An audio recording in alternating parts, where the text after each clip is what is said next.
called a null object.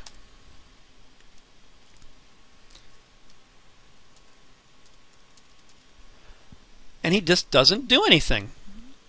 If I pass in this null doer, he'll just completely skip doing anything. I'll walk the tree as normal, right? I just won't do anything. Now, why would that ever be useful?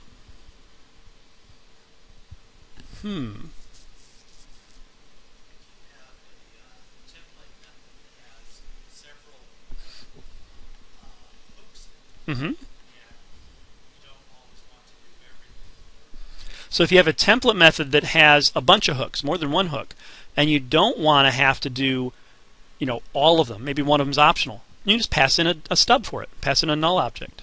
Does that make some sense? One other thing I should mention actually before I move on, with the template method using strategy versus template method using overriding, thinking about if you had multiple hooks. So I have my template method, and he has, let's say, 3 hooks in him. Well, let's start easy. Let's go with 2 hooks.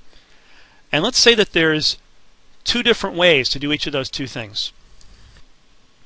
So I have a subclass.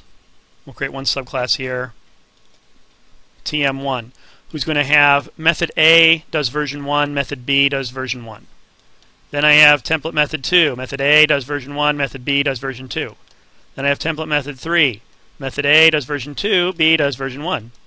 And template method 4. Method A does version 2 and B does version 2. Interesting, huh? We're doing combinatorics now.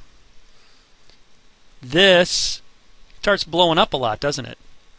Just to be able to have 2 hook methods and vary the implementations, this thing